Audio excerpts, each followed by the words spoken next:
اب مسلمانوں میں ایک بہت بڑی بحث ہے کہ رسول خدا اپنے نواسوں کے لیے ناقہ بنے، سجدوں کو طول دیا، حسین کے ہونٹوں پہ بوسہ دیا.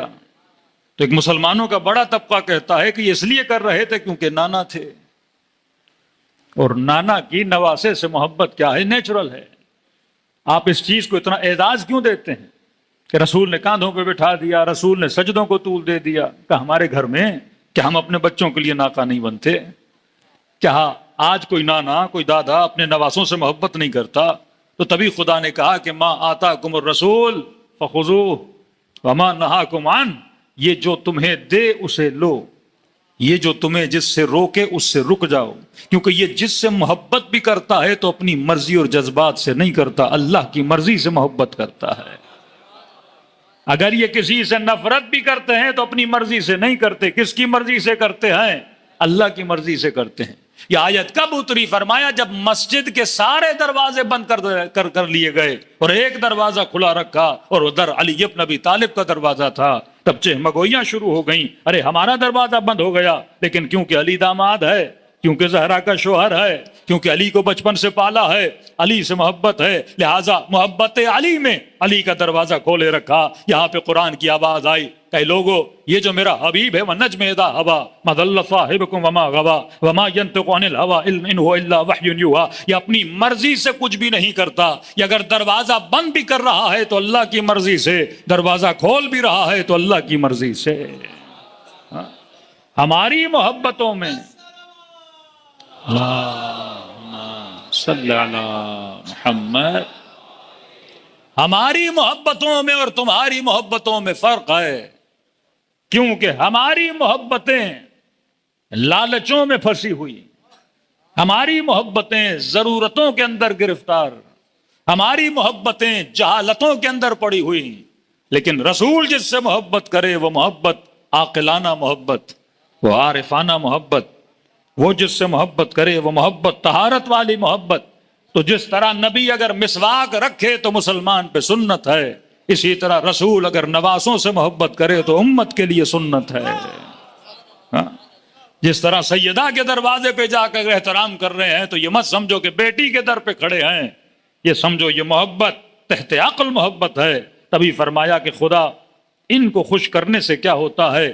خوش ہوتا ہے. ان کے غضبناک ہونے سے کیا ہوتا ہے؟ غضبناک ہوتا ہے. تو یہ جو دعا مانگتے ہیں اہدنا الصراط المستقیم، اے خدا مجھے ایک ٹریک پہ چلا، جو ٹریک سیدھا ٹریک ہے، جس میں اعوجاج نہیں ہے، جس میں ٹیڑھا پن نہیں ہے. کیونکہ آج آپ بھی ایک راستے پہ چل رہے ہو، میں بھی ایک راستے پہ چل رہا ہوں. اب مجھے کیسے پتا چلے کہ میری راہ صحیح ہے یا غلط ہے؟ تو فرمایا سب سے پہلے اپنی محبتوں کو دیکھ، تیری محبت صحیح ہے یا تیری محبت غلط ہے. میں نے کل چھوٹی سی مثال دی، اگر آپ نے کراچی سے حیدرآباد جانا ہے تو آپ کو کہا جائے گا موٹر وے سے جائیے، بہترین سواری آپ کے پاس ہو، بہترین گاڑی آپ کے پاس ہو، بہترین ڈرائیور آپ کے پاس ہو، اور آپ صحیح ٹریک پر اگر 120 کی سپیڈ سے جاتے ہو تو 1.5 گھنٹے کے اندر آپ حیدرآباد پہنچ جاؤ گے.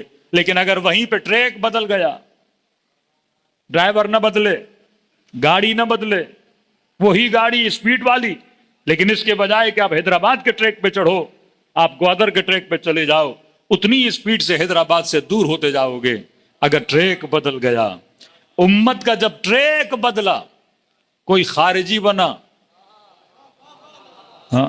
نمازیں بڑی پڑھ رہے تھے، ماتھوں پہ سجدوں کے نشان بڑے تھے، پوری رات تسبیح الہی میں مشغول تھے، لیکن جناب یہ گاڑی حیدرآباد تو نہیں جا رہی، یہ گاڑی گوادر کے راستے پہ جا رہی ہے. تو کتنی بھی اسپیڈ مارتا گیا لیکن کبھی اپنے ہدف تک نہیں پہنچے گا. اصل یہ ہے اپنا ٹریک ڈھونڈو، پھر نماز پڑھو گے تو جنت تک پہنچائے گی، پھر روزہ رکھو گے تو جنت تک پہنچائے گا، پھر حج کرو گے تو جنت تک جاؤ گے. پھر کتنی بھی اسپیڈ ہو اتنی جلدی جنت تک پہنچو گے، کیونکہ محبت کا ٹریک کیا ہے؟ صحیح ہے. لیکن اگر ٹریک محبت بگڑ گیا، بہترین نماز بھی ہو، تبھی رسول نے فرمایا اگر احد کے پہاڑ جتنی اللہ کی راہ میں خیرات کر دے، صبح سے شام تک نمازیں پڑھ دے، پورا سال حج و عمرے میں مشغول رہے، لیکن فرمایا اگر علی کی محبت نہیں ہے تو ساری عبادتیں اس کے منہ پہ ماری جاتی ہیں.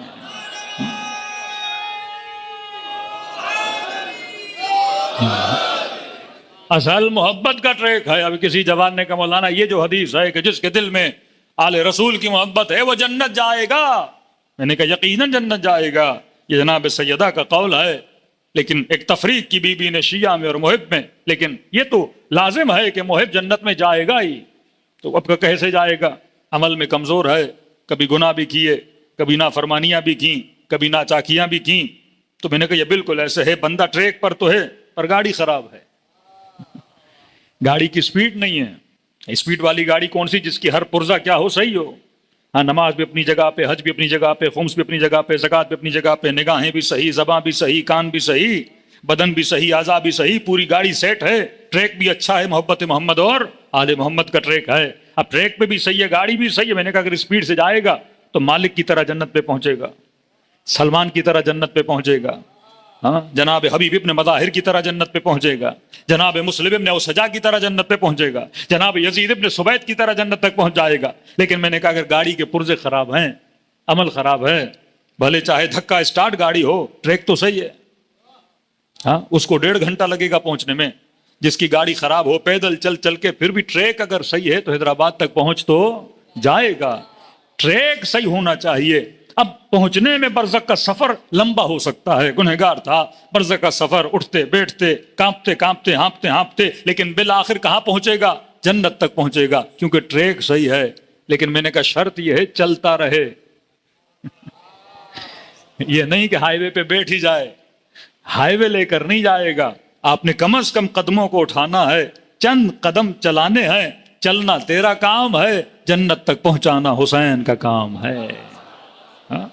انسان کا ٹریک صحیح ہونا چاہیے. تبھی فرمایا من مات علی حب آل محمد مات شہیدا، جو اس محبت کے ٹریک پہ مر گیا وہ شہید ہو کے دنیا سے چلا گیا. خلاصہ زندگی دنیا کیا ہے؟ خلاصہ یہ ہے، خدا کہتا ہے دوسری محبتوں کے گلوں پہ خنجر چلا، تب جا کے عاشق خدا بنے گا. کیونکہ یہاں ٹکراؤ محبتوں کا ٹکراؤ ہے. کربلا کیا ہے؟ محبتوں کے ٹکراؤ کا نام ہے. امام حسین نے کیا قربان کیا؟ اہل و عیال کو قربان کیا، اکبر کی محبت قربان کی، ہاں 4 سالہ بچی قربان کی، اپنے بیٹے زین العابدین کے ہاتھوں میں زنجیریں پڑیں، قربانی ہے نا. مد مقابل کون ہے؟ ابن سعد. کس محبت میں حسین کا قاتل بن رہا ہے؟ شہر رے کی حکومت. یہ جب تاریخ کے خطبے پڑھتے ہیں تو انسان تعجب کرتا ہے کتنا کلام کیا امام حسین. ایک راوی ہے کربلا کا نام ہے ضحاک بن عبداللہ. جب مولا حسین مکے سے چلنے لگے تو فرمایا کون ہے اس راہ میں میرے ساتھ چلے، میری مدد کرے. کچھ لوگ آئے کہ کہا امام حسین ہم آپ کی مدد کرنا چاہتے ہیں. تو مولا نے کہا کس طرح؟ کسی نے کہا میرا گھوڑا لے جائیں، کسی نے کہا میرے پیسے لے جائیں. امام فرمایا نہ تمہیں گھوڑوں کی ضرورت ہے نہ پیسوں کی. فرمایا اگر اس راہ میں میری مدد کرنا چاہتے ہو، محجتے، یہ راستہ خون کا راستہ ہے. فرمایا یہاں جس میں یہ جرت ہے کہ اپنی جان دے سکے وہ اس راہ پہ چلے. اس سے کم میں حسین ابن علی راضی نہیں ہوتے. یہ راہ ہے ہی شہادت کا راستہ، قربانی کا راستہ.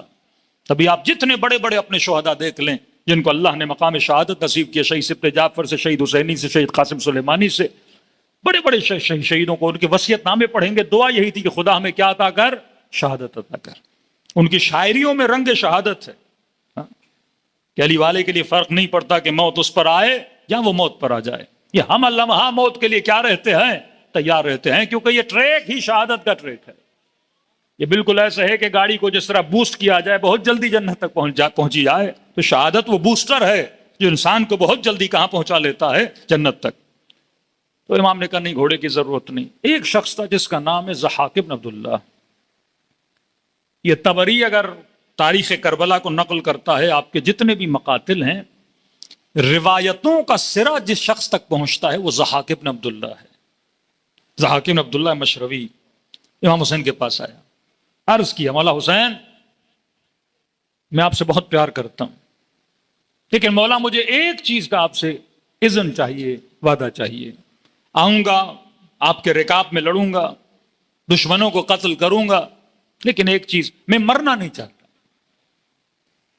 کیا مطلب؟ کہ میں تب تک آپ کا ساتھ دوں گا جب تک مجھے لگے گا کہ جنگ آپ کی سپورٹ میں جا رہی ہے. جب مجھے محسوس ہوا کہ ہر چیز ختم ہونے والی ہے، میں جنگ سے نکل کے چلا جاؤں گا. امام فرمایا میں راضی ہوں، جہاں تک میرا ساتھ دینا چاہتے ہو میرا ساتھ دو. ضحاک کربلا میں آیا، روز عاشور جتنے خطبات امام حسین زہاق نے لکھا. شب عاشور شاید یہ مصلحت الہی تھی کوئی بندہ کربلا سے زندہ جائے اور ہر واقعہ اور روایات کو لکھے. شب عاشور کہتا سب سے زیادہ جس آیت کی تلاوت ابا عبداللہ الحسین نے کی ہے وہ سورہ آل عمران کی 176 اور 178 نمبر آیت ہے، جس میں خدا بار بار کہتا ہے کہ اے یہود، اے نصارہ، اے لوگو، اگر خدا تمہیں مہلت دے رہا ہے تو اس مہلت سے یہ نہ سمجھنا کہ خدا تم سے راضی ہے یا تم سے محبت کرتا ہے. اگر خدا نے حکمران آئے فاسق و فاجر کو 90 سال زندگی دی ہے، اس کا مطلب یہ نہیں کہ خدا ان سے راضی ہے. اگر خدا کسی کو کثرت مال دیتا ہے تو اس کا مطلب یہ نہیں خدا تم سے راضی ہے. اگر خدا کسی کو بڑے سے بڑا لشکر دیتا ہے تو اس کا مطلب یہ نہیں خدا تم سے راضی ہے. کہ بار بار اس آیت کو پڑھتے تھے کہ شمر چیخ اٹھا کہ حسین ابن علی اتنی آیت نہ پڑھو، یہ بار بار کس کو آیت سنا رہے ہو؟ ہمیں پتا ہے کہ اللہ ہم سے راضی ہے اور کل اگر ہم مر گئے تو ہم شہید ہو جائیں گے اور جنت میں جائیں گے، اور تجھے مار دیا تو خدا بھی انعام دے گا اور دنیا میں بھی ہمیں انعام ملے گا. مولا پھر اس آیت کو پڑھتے تھے، اس مہلت کو اللہ کی رحمت نہ سمجھنا، یہ مہلت اللہ کی کیا ہے؟ آزمائش ہے. بار بار اس آیت کو پڑھتے رہے. زہاق کہتا ہے ظہر عاشور ہوئی، سب سے زیادہ جو کربلا میں شہید پیاسا تھا وہ ابا عبداللہ الحسین تھے. نہ اکبر نے ایسی پیاس دیکھی، نہ عباس علمدار نے ایسی پیاس دیکھی جو پیاس امام عالی مقام نے دیکھی. کیوں؟ کیونکہ سب سے زیادہ جس نے کلام کیا تھا وہ امام حسین تھے. جو انسان زیادہ بات کرتا ہے اسے پیاس بھی زیادہ لگتی ہے. اتنے خطبے کا صبح عاشور سے لے کے ظہر عاشور تک لہجے ابا عبداللہ اور تھا، عصر عاشور لحن ابا عبداللہ اور تھا، وہ لحن سخت تھا. صبح عاشور رحمت کا لحن تھا. کہ قرآن میں ملتا ہے کہ بعض لوگ انبیاء پہ اعتراض کرتے تھے، مثلا حضرت موسیٰ پر اور آل حضرت موسیٰ کی قوم پر، کہ آپ کیوں آل فرعون کو اتنی نصیحتیں کرتے ہیں؟ تو اس میں حضرت موسیٰ جواب دیتے ہیں معذرتاً، فرمائے اس لیے ہم نصیحت کر رہے ہیں تاکہ قیامت کے دن ان میں سے کوئی عذر پیش نہ کرے کہ ہمیں سمجھانے والا کوئی نہیں تھا، ہمیں بتانے والا کوئی نہیں تھا. کیوں کہا کہ ہر شہید علی اکبر کے لیے حجت کبریٰ نہیں بولا گیا، صرف جناب علی اصغر کے لیے بولا گیا، یہ اللہ کی سب سے بڑی حجت ہے. فرمایا کیوں؟ فرمایا کہ جب علی اصغر کے گلے پہ تیر لگا تو لشکر یزید سے بھی یزیدی پکار اٹھے کہ ابن سعد تو نے ہمیں دھوکہ دے کر اس لشکر میں بلایا ہے. کہ سعد تم نے یہ کہا کہ حسین بیعت نہیں کر رہا لہذا قتل کرو، اکبر بیعت نہیں کر رہا قتل کرو، عباس بیعت نہیں کر رہا قتل کرو، لہذا جواز قتل ہے کیونکہ خلیفے کی بیعت نہیں کر رہے. لیکن کہ ہمیں یہ سمجھ نہیں آئی 6 مہینے کا بچہ جو اپنی زبان سے اپنی ماں کو پکار نہیں سکتا، اس کے گلے پہ بھی تم نے تیر لگوایا. کہ تبھی یہ بچہ کیا ہے؟ حجت کبریٰ. یہ جنگ بیعت نہیں ہے، مسئلہ حب و بغض ہے. یہ بغض امیر المؤمنین ہے جس کی وجہ سے حکم دیا گیا تھا کربلا میں جتنے بھی علی ہیں وہ چھوٹے ہوں یا بڑے ہوں ان کو قتل کر دیا جائے.